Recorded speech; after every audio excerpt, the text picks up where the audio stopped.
Today we're back into the Syrah theme, but it's a Petite Sirah from Relic, our friends at Relic, and this is the Archive line, which, as we discussed before, they make as a sort of younger, easier to approach price-wise and drink-wise line of wines, where they use some of the same grapes, but maybe from barrels that have developed a little faster or don't look like they're going to age as well, and they decide that they could be really had right away. They make Cabernet, they make Pinot, Petite Sirah, Carignan, Grenache. We've had one Grenache together, even some Chardonnay with this in this line. And today we're having the Petite Sirah. It's a 2016. They don't make every single kind every year, so it's whatever you find on their site that is available to buy at a particular time.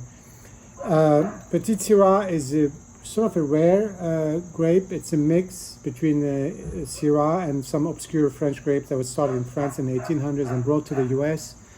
And there's only about 10,000 acres of that wine, of that grape grown in the world, and like 9,000 of it is probably in California. So somehow it seems to have taken on in California quite well, and it's very successful there, and you can have some really good wines. It's very hard to have a bad Petite Sirah wine, but there's of course a range of qualities that you will see there. It's known for very deep color. You see that it's almost black, a lot darker than what we've seen from the Rhone Valley, northern the Rhone Syrah.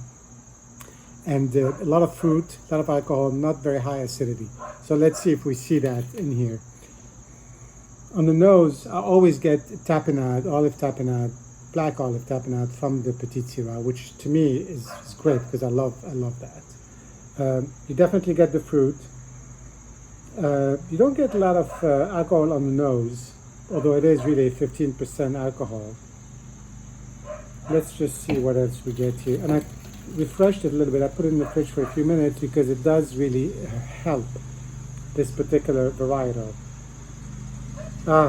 The fruit really is coming. It's just all fruit, and it's blueberry, a little bit of pepper, which is not a fruit, I know, but still. Let's taste it.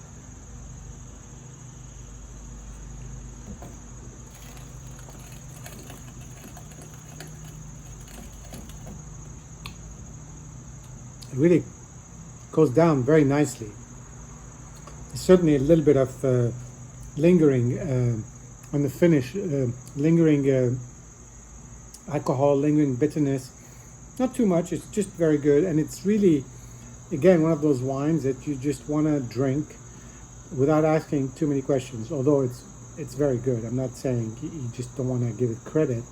The fruit is very strong. The pepper, as I said, which is an interesting mix, black pepper, the tapenade, you kind of feel it blossom in your nose, you know, the fruit, and open up, and in your mouth. The attack is not very aggressive, it's just very soft, but you kind of enjoy it while it's in your mouth and afterwards, and you just it's